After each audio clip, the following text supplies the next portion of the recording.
All right, welcome back, folks. You can safely ignore the picture behind me.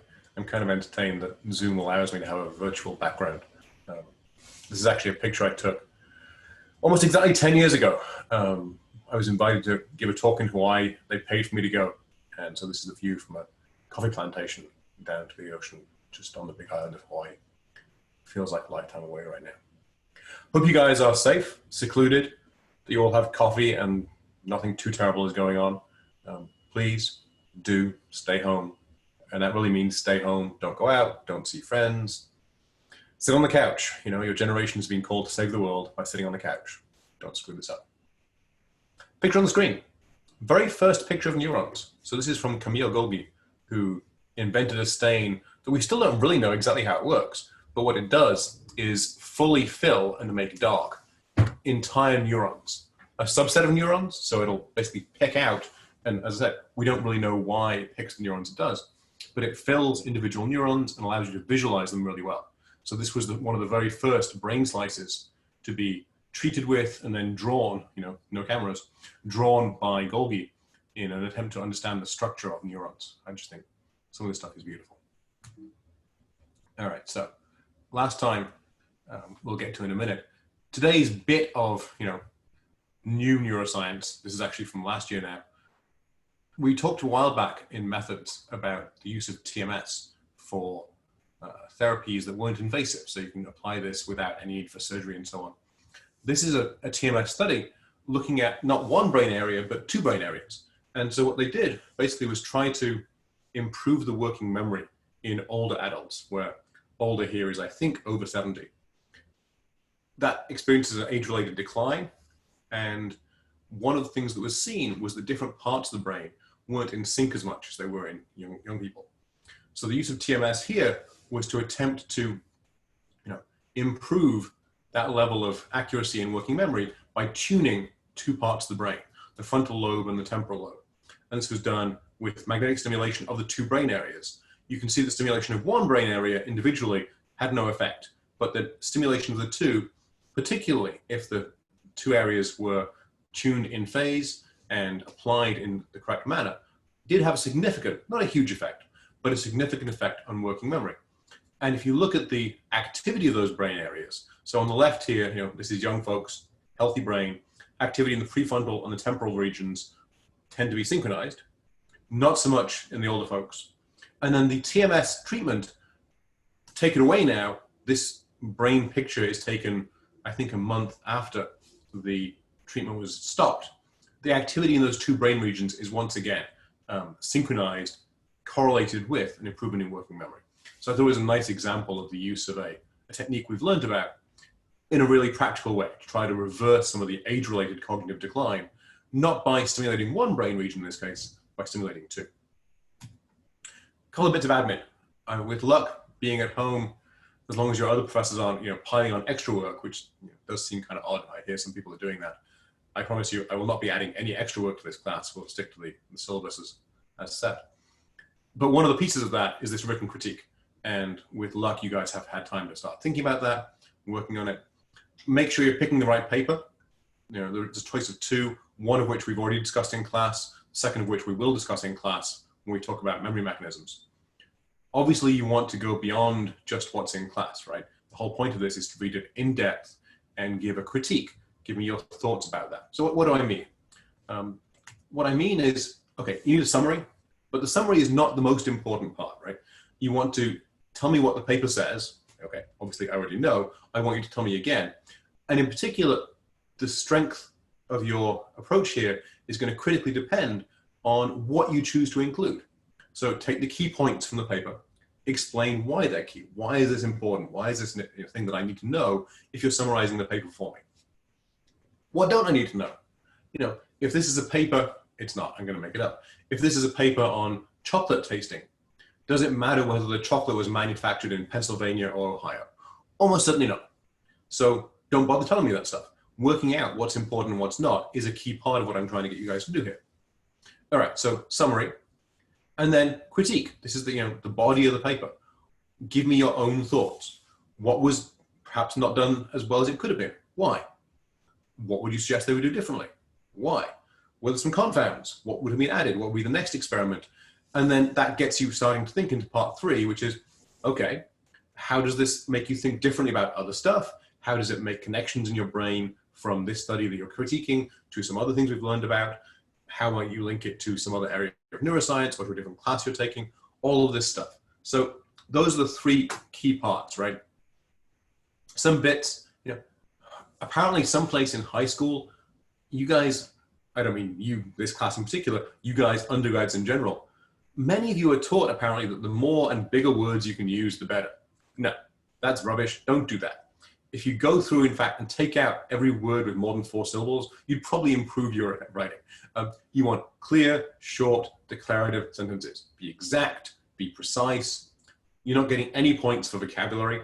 This is not a spelling bee. This is not some English literature class. No, this is science.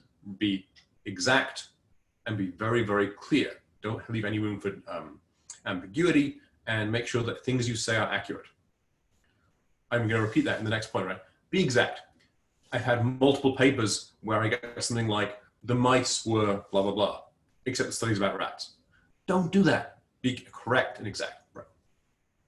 Make sure not to plagiarize. If you're in any doubt, ask Corey, ask me. The syllabus defines it really well. Do not do this. It's honestly remarkably easy for me to detect, so please don't make me do that. I've had more than one occasion where someone has plagiarized one of my papers and submitted it in an essay to me, which kind of cracked me up, and then you get an F and you get expelled, and it all goes badly. Don't plagiarize, right? It's bad. Make sure you cite your sources. You definitely want multiple sources. You want to extend your critique of this paper to refer to other papers, to refer to things you've seen online, to refer to your textbook, whatever it is, make sure you cite. On the other hand, I really don't care whether you use APA style or Worldwide Wrestling style or absolutely whatever. I care about how well you write, not whether it conforms to some arbitrary set of rules. Also, again, this is all in the syllabus, but if you're going to do some extra credit stuff, just realize that 2 of them are coming up kind of soon, April 21st. The artwork stuff here, that's obviously going to be a little trickier to submit to me physical things. You're not going to be in Albany, maybe. You're certainly not going to be coming to class. Feel free to do it in whichever style you like and just send me a picture. That's absolutely fine. I know that group 3 were talking to each other this week. I'm hoping I'll get the link to their presentation soon. I thought Rachel and Jake did an excellent job of overcoming some technical difficulties and giving us a video for group 2's presentation. Really hope you guys have got to see that. All right, science. We talked last time about the reward system and drugs of addiction. So there's dopamine release from specific neurons in this medial forebrain bundle.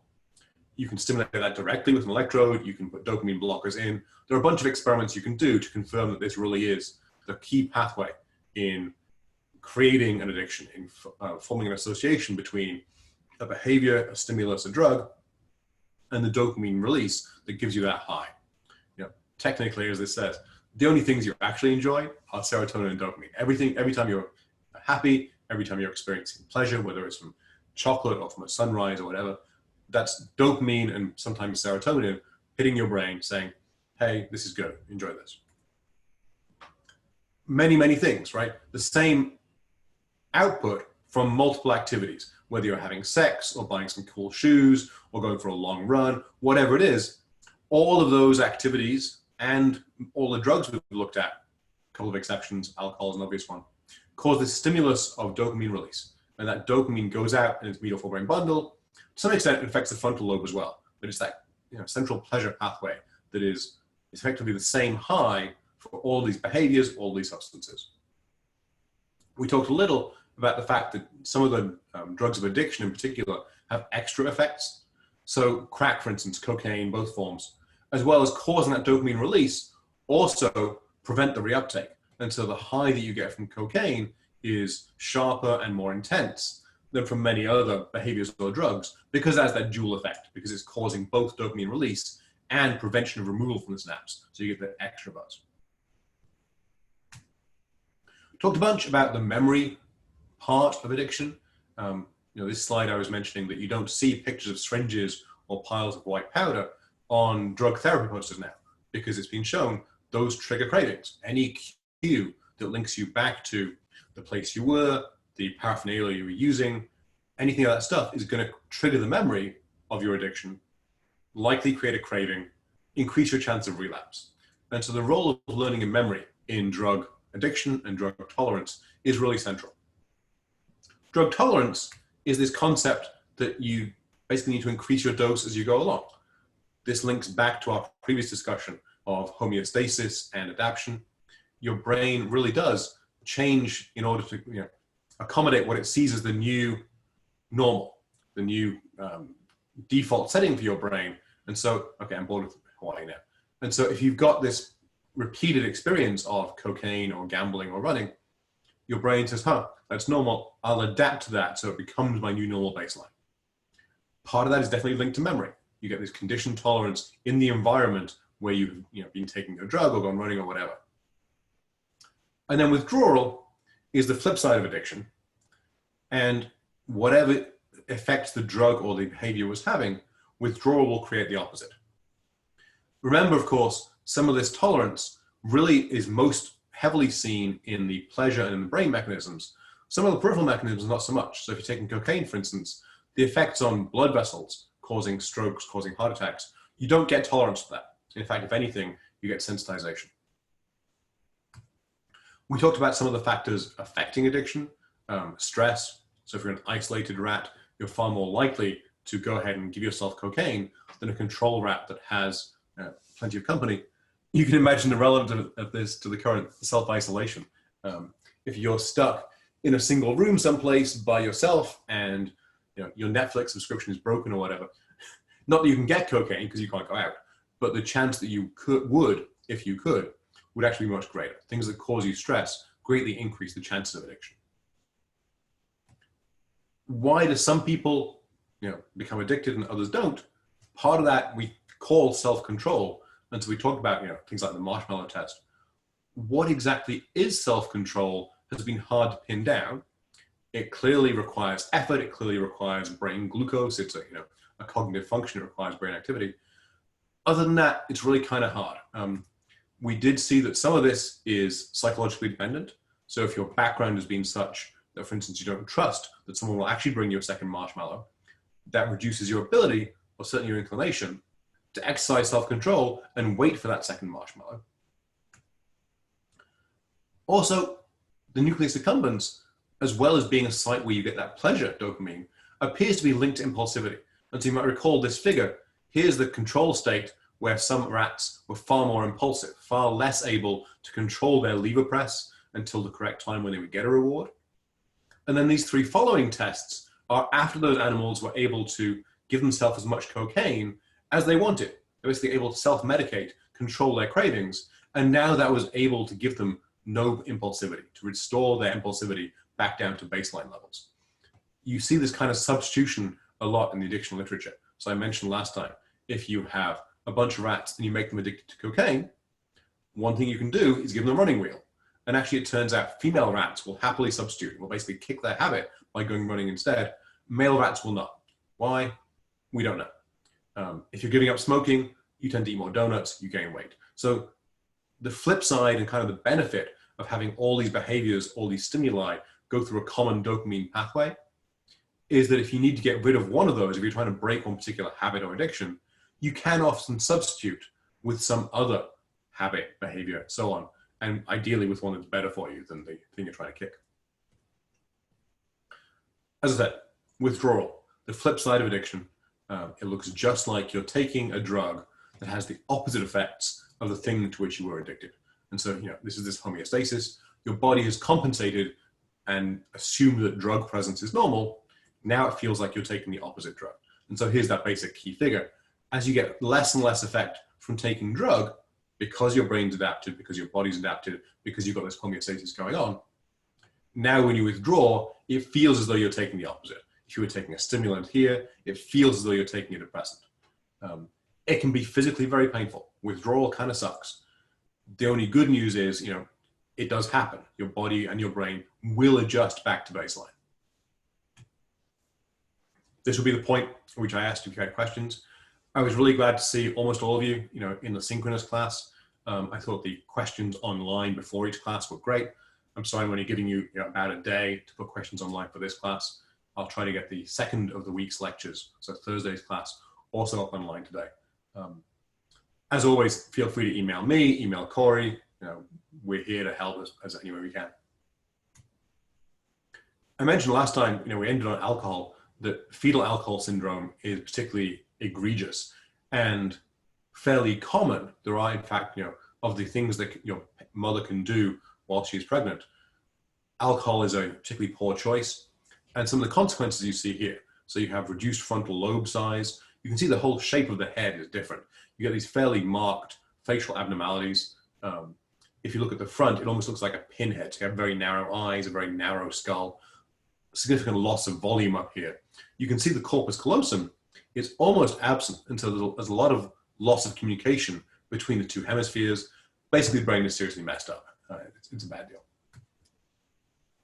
And so last time I said we'd start today with marijuana. So talking again about some of the specific things to which one can become addicted. Tetrahydrocannabinol, THC, in fact, specifically delta-9 tetrahydrocannabinol, is the primary component to which one becomes addicted. There are lots of others. It's certainly true that you can become addicted to marijuana and that it's less addictive. It takes advantage of the endogenous cannabinoid system. So just like opioids, you have opioid receptors in the brain. They're not there so you can get hooked on morphine. Excuse me. You have endogenous cannabinoid receptors. They're not there so that you can get hooked on marijuana, but they do exist. And so your brain is capable of making an anandamide, which is an endogenous painkiller, basically.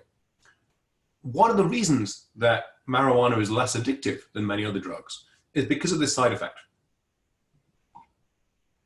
So THC turns down or turns off the hippocampus. That means that it does cause memory impairment. It is definitely not something you want to be taking while you're studying, for instance, because it will markedly impair your ability to retain the information. It also means it's harder to get hooked because, as we talked, addiction is in large part a memory mechanism. You form this strong association between the behavior or the substance and getting high. If your hippocampus isn't working, if you can't form that association, and we're going to, memory is the next topic of class, we're going to talk a whole bunch about how you make memories. Marijuana turns off your ability to make memory. And so it's actually much harder to get addicted because of that, because it's harder to remember, oh yeah, that's what I was doing that made me feel good. Of course, you also lose the memory that you felt good at, so it's kind of wins and losses. It's certainly true that relative to other drugs, addiction potential is low. And most of the negative effects honestly come from the smoking component rather than the marijuana itself. If you're taking edibles, the negative effects are far less severe than you would see if you are hooked on alcohol or hooked on tobacco. Smoking, the act of smoking, is really, really harmful, whether it's tobacco or marijuana. If you learn anything from this whole class, don't smoke, please, don't smoke. It's just nuts. It's terrible for you. It will kill you.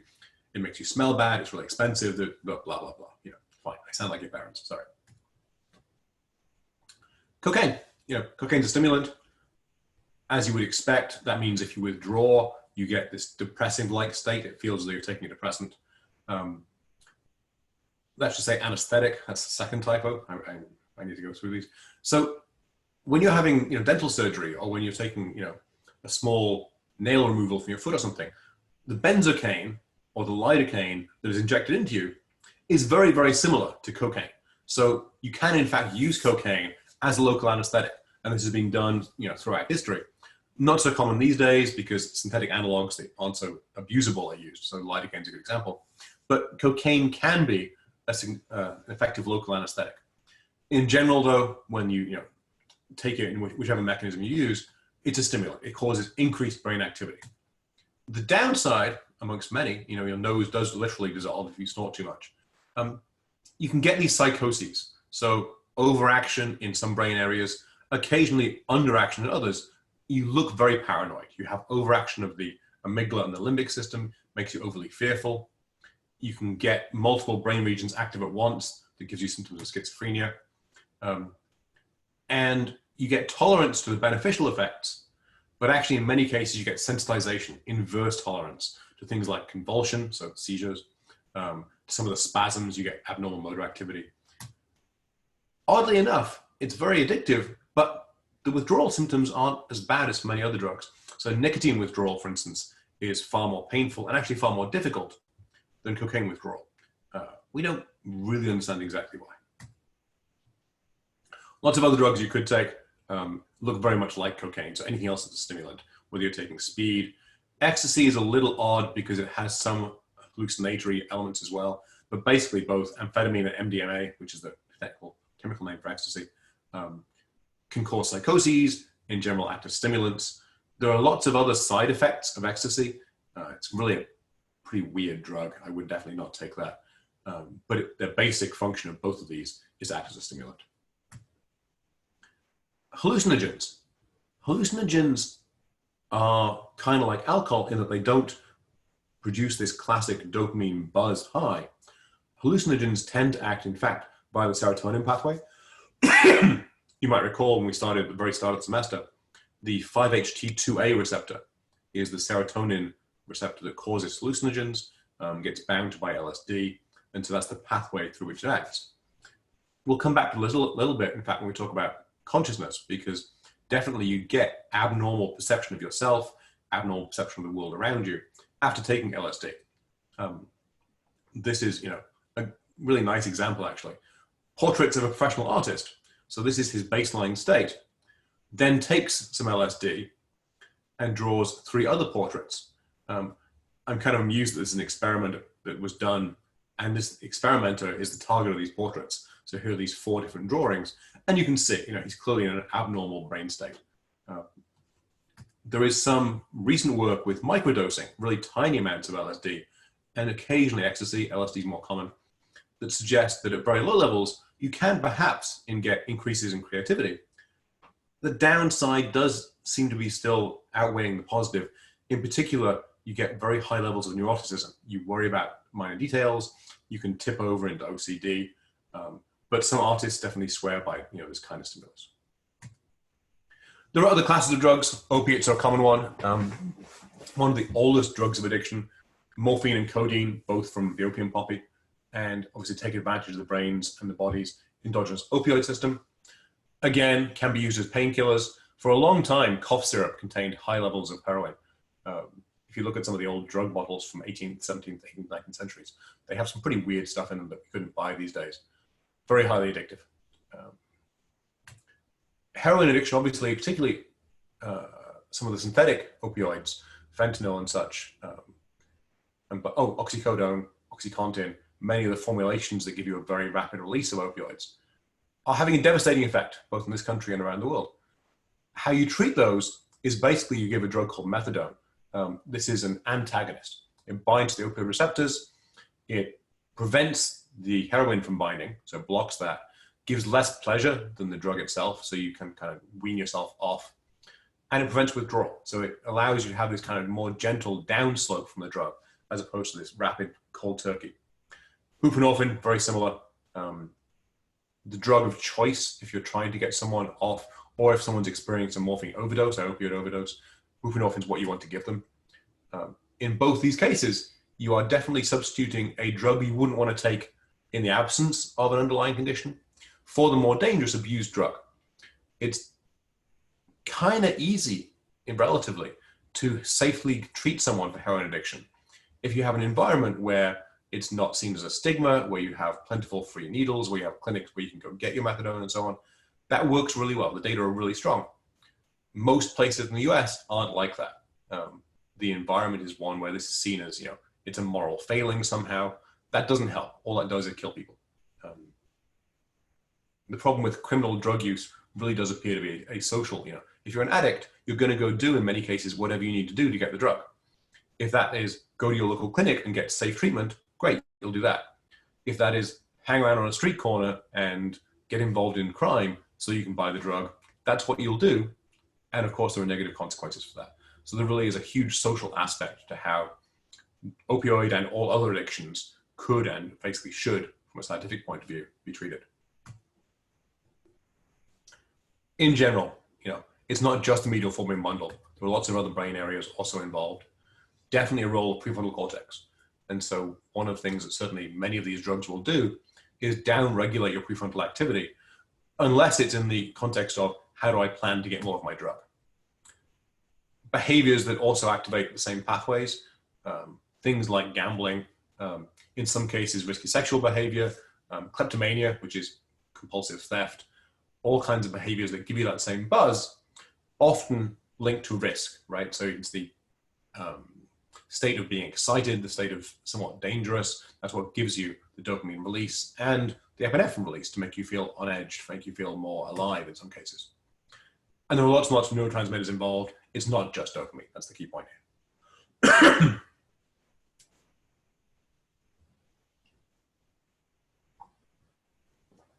So that top bullet, that's the pathway we've been talking about, this medial forebrain bundle. As you become addicted, as you are now at the point where the drug craving and the need to go get to obtain more drug and to use it is really dominating your behavior, in many cases, other brain regions, and in particular the hypothalamus, kind of take over. It's not so much now that you are taking something to get pleasure, it's that you're taking something because you need it to function, you need it not to feel pain. In the case where you've gone through withdrawal and now there's a risk of relapse, your frontal cortex is still set up to realize, oh yeah, I could get really intense pleasure from this behavior. The memory is going to be still there.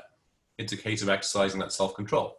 If your frontal cortex is diminished because you're stressed out or you're thinking and working too hard or you're not getting enough sleep, all that kind of condition will decrease your ability to exercise that self-control, increase the chance of relapsing.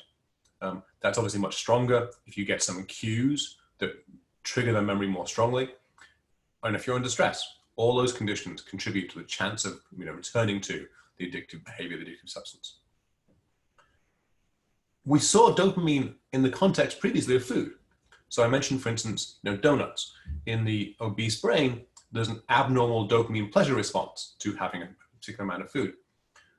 There's been a suggestion repeatedly in several studies that maybe some of the mechanisms involved in obesity, in compulsive overeating, for instance, might be similar to those seen in drug addiction. And so there are two papers that are assigned and that are in the papers folder.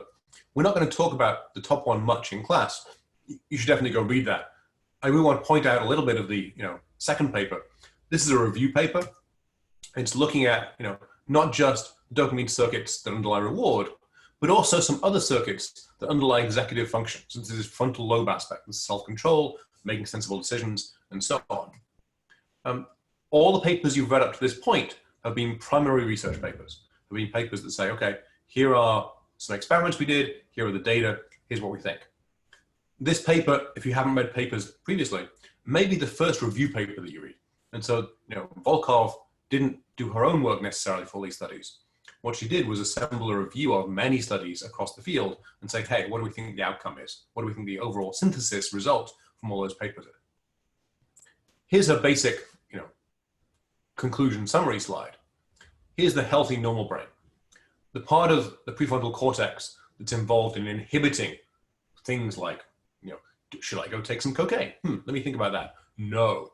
So the part of the prefrontal cortex that is involved in that is the dominant role here. It's turning off some of the inputs to this pleasure pathway. It's turning off the behaviors that go to seek gambling or prostitution or dopamine or kleptomania, whatever the substance is. And it's not allowing these memories to form for how you might get high. So it's not allowing those addictive behaviors to form.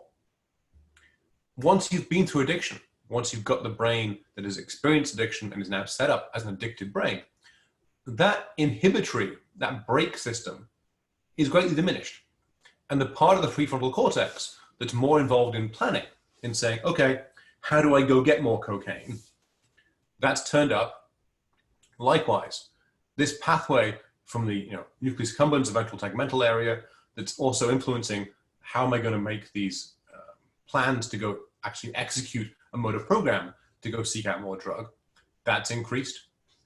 And the input from the amygdala and hippocampus, the emotional stimulus, the memory, oh, that felt really good, those are again increased. So there are several pathways that are stronger, but the inhibitory self-control pathway is greatly diminished. So it's not just this pleasure center, there are multiple different brain regions also involved. Go read the papers. Questions to me or to Corey as usual. Neither one of those is the topic of a class presentation.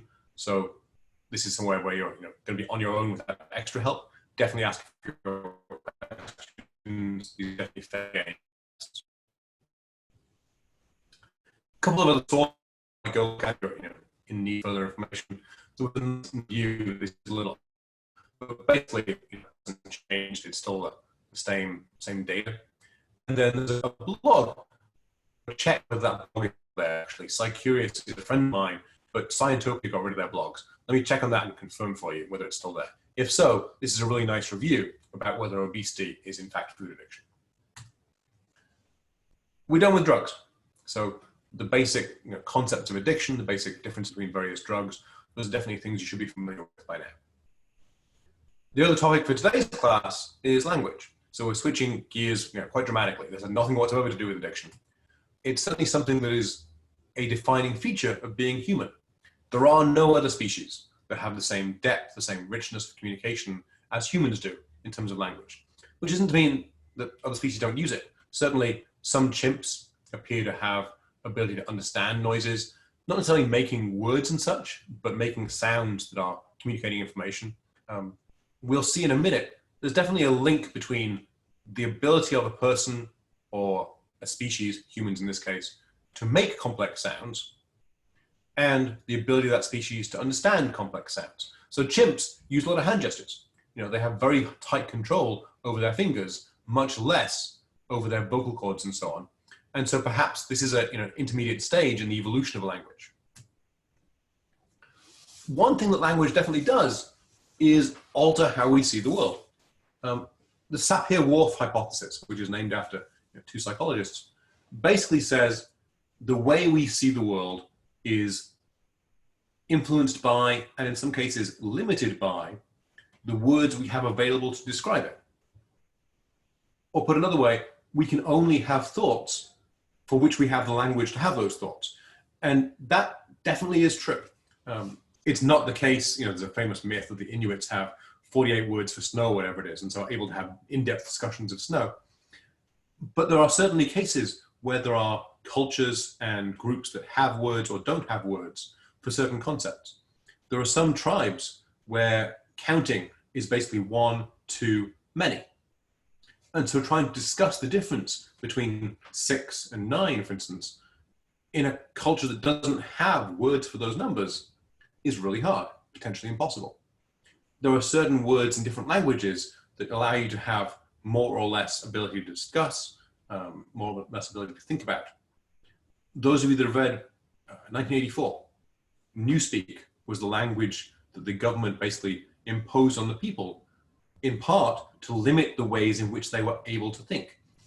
Anyway, so Sapir-Whorf is basically saying, look, language is key not only for our ability to communicate, but it also reflects and constrains and constructs the ways in which we think about the world. One of the key things that appears to allow humans to have this particular depth of vocal language and richness of vocabulary is this gene FOXP2. It's not as simple as being, hey, this is the gene for language, but it does turn out that only humans amongst all of the other species have 2 copies of this. Orangutans, oddly enough, may have had one in the past and then lost it. And part of what that gene does is create a difference in the vocal structure. So here is the adult chimpanzee, and here's the human child, less than about 9 months old. And what you can see is these actually look kind of similar. They're fairly small. They have greatly separate paths for swallowing and for breathing. In an adult human, none of that is true. What you see, in fact, is that the pathway leading to the lungs and the pathway leading to the stomach are far closer to each other. And there's a greatly increased depth and complexity of muscle control, tongue control, throat control. All that allows for much richer control and variety of sounds. The downside is you're much more likely to die. Oddly enough, so the negative consequence of this whole change in structure of the throat and mouth is that it's much easier to choke to death. If you're a baby, if you're a chimp, it's really hard to choke to death. It's really hard to get food stuck in your lungs because the structure really just prevents that. In the adult human throat, that risk of death is greatly increased. Obviously, in evolutionary terms, for something to have persisted and be maintained, that increases your risk of death from choking, there must be a really strong evolutionary pressure and benefit from whatever other effect it's having. In this case, the ability to form and communicate excellent, rich language. And so there's definitely a physical constraint to the languages we can produce. There is also a developmental constraint. So you probably know there's a critical period during which, if you're not exposed to language, you can probably never learn to speak and produce fluent language. That's true not only for languages in general, but also in some cases for individual vocal sounds. So there are phonemes, which are the individual units of speech, that if you don't learn to be exposed to and produce when you're a child, it's difficult or impossible to ever have the motor pathways and so on to produce those phonemes. It's often very hard to distinguish by listening different, very similar phonemes. So my son, for instance, was learning to speak Chinese, and I can't do the words because I literally cannot hear some of the differences between words that have different intonation patterns.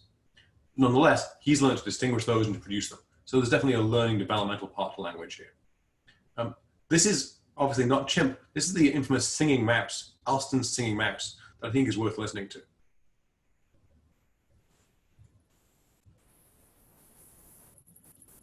And you should be hearing kind of a high-pitched squeak. This one species of mouse has evolved similar throat structures, let's play it again, to those seen in humans.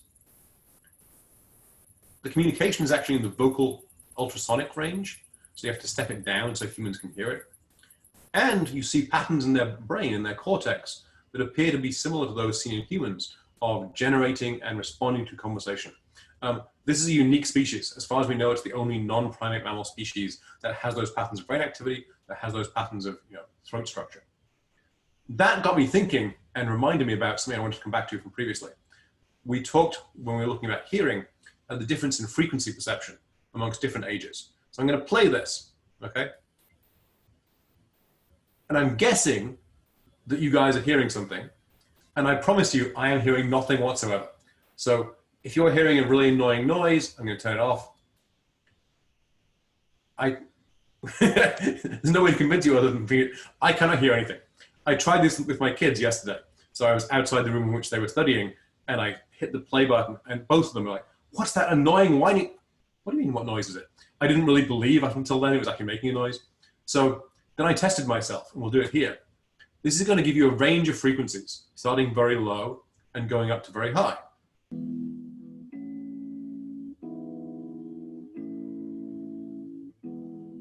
I think it's a really nice demo.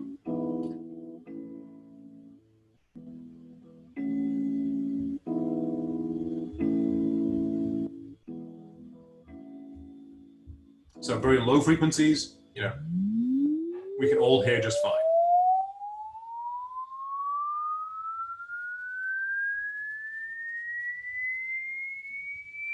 And I'm really curious, you guys can put in the comments in the Blackboard and chat and so on, what frequency you top out at. So for me right now, this is, it's annoying, it's kind of whiny, it's like nails on a chalkboard, that kind of thing, but it's definitely perceptible.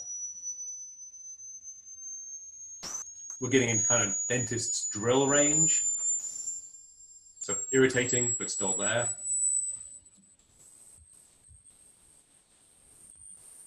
I apologize if this is giving you guys a headache.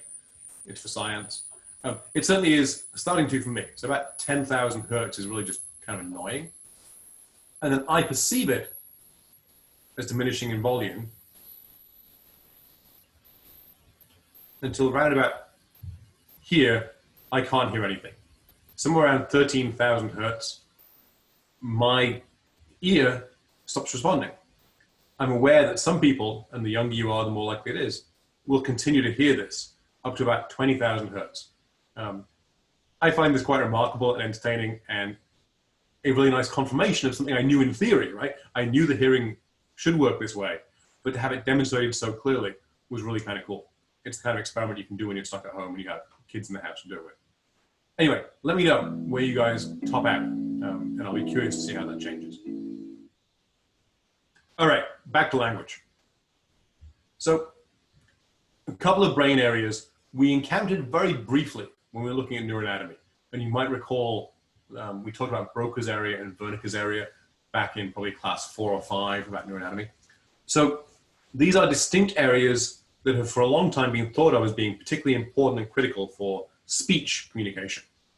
Broca's area, and we'll show you on the next slide where these things are. Broca's area is the area involved in creating and forming well-formed speech sounds. So I'm using it to speak to you now. If you damage that particular area, the expressive aphasia means you have difficulty in forming sounds. You know what sounds you want to make, you understand language correctly, but it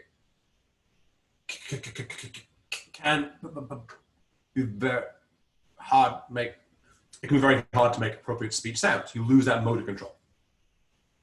Wernicke's area is almost the opposite in some ways. So you are able to fluidly make words, but you get what's called receptive aphasia. You have difficulty understanding the words that you hear and the words that you produce. So I might be, giving a class on language, banana, banana, flibbity-gibbet, chimpanzees, jumping, 1745, why am I doing, oh, yellow, yellow, squirrel. Okay, so I'm making words that individually are perfectly well formed, but the overall comprehension is gone. So you have this difference between Broca's area, production physically of words, Wernicke's area, understanding language. And so the model you basically get here. Broca's area is down here. It's immediately adjacent to primary motor cortex. And if you remember your homunculus, it's immediately adjacent to the lip and tongue areas of motor cortex. And so in terms of evolutionary sense, that kind of makes sense. It's right next to the place where you're sending messages to the tongue and lips. Make complex sounds, make these complex fine control movements. There is a communication path between these two areas called the arcuate-fasciculus. Wernicke's area down here on the top of the temporal lobe is, as you might expect, kind of next to primary auditory cortex. And it almost functions like a dictionary somehow. It's a lookup center for what do words really mean. And so the basic model of how you might read or hear something. Information comes in either in the visual cortex, if you're reading, or if you're listening to something, comes into the auditory cortex. Both of those basically go to Wernicke's area, and it serves as a lookup function. What do these words mean? Making sense of the pattern of sounds or the pattern of squiggles, translating them into language, translating them into words. And then when you want to respond, you send some information to Broca's area, which forms that into a series of tongue and mouth patterns you wish to execute, and then tells your motor cortex, hey, do that. Move your tongue and your lips in this way. Basic Wernicke-Gershwin model of language production. The flow of information, like I've again seen here, so it's coming in through Wernicke's area, it's going out along the arcuate-fasciculus, going to Broca's area. And obviously what you decide to say and so on is influenced by various memories, things you see around you, where you are, all that stuff feeds into how you interpret a particular word. If you interpret the particular word set, right? The word set has something like 67 different common uses and several hundred kind of more obscure uses for that word set. How you interpret the word set in a particular context is influenced by your own lexicon and by all of your understanding of the setting you're in, what that word has meant previously, and so forth. Language activates big parts of the brain. So, if you're just seeing a word, reading it, it's mostly visual cortex, a bit of your frontal lobe maybe, and here's Wernicke's area right here. Similarly, listening to words, so here's your auditory cortex, and again, some Wernicke's area. When you're speaking words, now Broca's area is lining up. If you're simply pronouncing a word without worrying about the sense of what you're making, that's far more the motor cortex. You're not worried about so much about making sense of the words, that's Broca's area. But when you're pronouncing words, it's the motor cortex. So you can really see these different brain regions in operation. The downside of this whole model is it is not as phonology as the model would predict. So I've warned you in class previously that you don't really genuinely have a language spot, a chocolate spot, an elmo lobe, whatever. Language is a good example. If you get small areas of damage, whether it's a lesion or a stroke or physical damage, doesn't generally have the kind of precise anatomical effects you might expect. So if you only have damage to the overlying cortex in Broca's area, you can recover from that pretty well. You don't actually get these long-lasting effects on speech you might expect. Likewise, Wernicke's area. And so really, the effects of cortical damage on language are fairly limited. If you have aphasia, if you have damage to your language ability to produce, speak, and so on, it almost always involves damage to the white matter, to the communication under the cortex, to these long axons. And so this again is a point we've come back to in class several times. Almost everything is communication. Almost everything is about links between brain regions. That's certainly true for language. Aphasia almost always involves this damage to communication between brain regions. Yes, it's certainly true that an anterior lesion somewhere near Broca's area is more likely to damage production of speech. A large posterior lesion more likely to damage comprehension of speech. But in general, if you're going to have a real aphasia, you've got to have a fairly massive brain damage with damage to the underlying pathways, not just the cortex. In particular, if you look underneath those two lobes, right? So if you pull back the temporal lobe here and you pull up the frontal lobe, you can see underneath there's this area of cortex called the insular cortex. And so if you look at multiple patients that have aphasia, the overlap of the different patients is this small area in yellow. It's that insular cortex. It's an area of cortex that's kind of hidden under the gap between the frontal and temporal lobes. And so to get real aphasia, you seem to need damage there. In general, to get damage there, right, you'd have to have something coming in and injuring the brain, either through Broca's area or through Wernicke's area. And so that would explain why earlier studies thought it was those areas of cortex that were causing the damage. But in fact, now we have better modern tools. We can see that the damage key part is really this subcortical kind of cortex, subcortex area that we call the insula, in this kind of gap underneath the frontal and temporal lobes. So that appears to be the key point for communication that governs language production. And one thing about language that is different from most functions is it is very lateralized. So language in most people does appear to be left hemisphere. If you look at this previous slide, all these patients, all of their damage is all in the left hemisphere. No one's got any damage in the right hemisphere. It's this left hemisphere insula in particular, but it's all left hemisphere.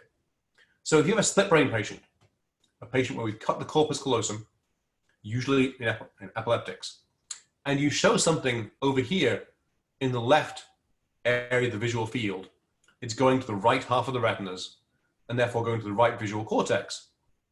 And you ask the patient, what is this? They may well not be able to give you the word because the right half of the brain doesn't have access to language. If you show that same picture to the right visual field and therefore the left brain, now they'll tell you it's a key. If you gave this object only showing it to the right brain and asked the patient what to do with it, sure, they could generate the right activity. It's language, it's the ability to produce the correct word and use words to discuss things that's especially lateralized. And it's lateralized to the left. Whether you're left or right-handed, your left brain in general, language is one of the most lateralized things we know about. It's very focally centered in the left hemisphere. In contrast, the right hemisphere language equivalent areas, so the areas that in the left brain produce language and so on, in the right brain appear to be very much involved in music and musical production and comprehension. We can see differences in the brain of musicians versus non-musicians. I actually have a whole talk I give about this sometimes about music in the brain. But certainly the Broca's area here in the left hemisphere, the similar areas in the right hemisphere appear to be involved in producing music, in understanding the grammatical structure of music, and so on. And one thing that's interesting is if you look at I apologize for the low res of this figure. If you look at the corpus callosum, communication between the hemispheres is actually markedly increased. You get a much larger corpus callosum in the brain of both male and female musicians. So this figure is not my doing. This is the original low res from the research paper. But yeah, you see a marked increase in the size of the communication between the hemispheres. This actually varies a bit by instrument. Instruments that only use one hand don't show it so much, but most instruments, whether you're playing piano or whether you're playing, cello. In general, you're trying to communicate between the two hemispheres for motor activity. That also allows you to strengthen this pathway. So music has really actually big beneficial effects on the brain. The brain of practicing musicians, even if they're amateurs, shows better preservation with age, shows better working memory and so on. It's a really helpful activity. We can look to see also one last path, and that's mirror neurons. So we talk about mirror neurons as an area and a set of neurons that are involved in understanding what other people are doing and why they're doing it. They also appear to be involved in understanding, what does that mean? When somebody else says something, you basically put yourself in the place of that person and ask, what would it mean if I said that? So it looks as though this system of mirror neurons may also be involved in understanding language as well as activities. The impairment of language is most commonly seen in dyslexia, so reading difficulties. And dyslexia is not an IQ issue, it's not an intelligence issue. It's an issue of appropriately responding to, organizing, and comprehending a certain set of sensory inputs, right? So if you see a word, normal reading is the ability to read that word correctly, to have the letters in the right order, to make sense of what it means, to respond appropriately. Dyslexia is an issue with that process. More common in boys. In general, shows up in development. It's pretty rare to get dyslexia later in life as a result of some brain damage. And that doesn't happen very much. A couple of word definitions for you. And there are basically two paths by which we, humans in general, read words. You see a word. If it's a word you've seen before, you treat that word as a chunk. You don't read the individual letters. You know, if you see the word bed, you don't say B-E-D, bed. Instead, you just recognize the word. The word is bed, you know what the word means, and so you can control that. If you're trying to read it, you can control your speech to say the word bed. If it's a word that's new to you, so this pathway, particularly in kids, you're learning all these words, you recognize letters individually. You start out by recognizing individual letters, you build up the word from there. So you really do say C-A-T, K-A-T, cat, cat. Okay, I can say that word cat. And you build a memory, and so the next time after the first few recognitions, now you'll be in the whole word part. You'll say, oh yeah, the word says cat. So if you get damaged to the whole word recognition, you can basically still use this letter recognition pathway to read correctly. It'll be slower, you have to sound out each word, but you can still do it. So you have these two different procedures. You can use lexical whole word memory, you can use phonetic memory. If you get what we call surface dyslexia, then you can't recognize words. You don't have that lookup, you don't have that dictionary basically. You can usually overcome that. This deeper dyslexia is the inability to learn new words through this process. And so you can imagine you might have this intact system over here for dealing with words you recognize, but if you can't recognize them to begin with, if you can't go through this process of sounding out letters and so on, you get much deeper, much more pronounced symptoms from this deep dyslexia. In general, you can sometimes overcome that by singing, which activates the right hemisphere, by extensive practice, by reading out loud, because sometimes the auditory pathways are a little separate from the visual pathways. So there are ways to try to treat dyslexia through some brain tricks effectively, but the two different kinds of dyslexia have very different effects. If you can't recognize sounds of words, you can read words you already know just fine, but difficulty in learning new words is clearly there. And so you get these different kinds. We can actually get pretty good information about how we treat words versus letters using Japanese. So Japanese has two alphabets. It has kanji, where each of these pictograms is a whole word, and it also has katakana. So katakana is more like a Western alphabet. Each one of these symbols is a particular sound, a particular syllable. You can get the same information through both of these alphabets. So if you want to say cat, cat might be, I don't know which one it is, one of these pictograms, but it would also be a series of katakana symbols. And so what you can get are patients where you have dyslexia for only one of these two particular alphabets. So for instance here, visual recognition, right? So you're given a particular stimulus part. They can copy it just fine, even with their left hand, right? This is a right-handed patient. even with their left hand, they can copy the kanji just fine. But if you're asked to process that kanji with your left hand, it's impaired. The kana is just fine. They can do the individual katakana symbols basically just fine with both hands. They can do dictation, listening to and reproducing the kanji with their right hand, but the left hand is impaired. And this isn't a motor impairment. They can do the katakana just fine. It's a comprehension and reproduction impairment. And what you see in this particular patient is there's damage to a part of the corpus callosum. So think about it. All the language is taking place in the left brain. And that information has then to go over to the right brain if you want to do something with your left hand. Your left hand's under control of the right brain. Those two different alphabets are stored in different networks of neurons. And so this particular patient actually had damage to the corpus callosum, the damage of the pathway conveying information about kanji, about whole words, but not about the alphabet. And so you can get a very precise difference in the ability to comprehend letters versus words. So again, it's connections. It's not that there's damage to a brain region. The information about, in fact, for both these alphabets is stored in the left brain. And you can see that when they're using the right hand, right? If they're using the right hand, they'd be using the left motor cortex, and the response to both these alphabets is just fine. When they're asked to use their left hand, though, which is the right brain, now one of those two alphabets is impaired, and it's impaired because of damage to communication. We do have an area of the brain right on the bottom of the temporal lobe, the fusiform cortex, that's involved in processing items as wholes.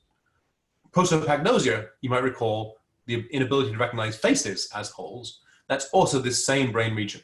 And the same region is involved in processing words as wholes, in taking the individual letters and forming them into a new representation. So when you see the word cat, you really don't perceive it as three individual letters, C-A-T. You perceive it as the whole word cat.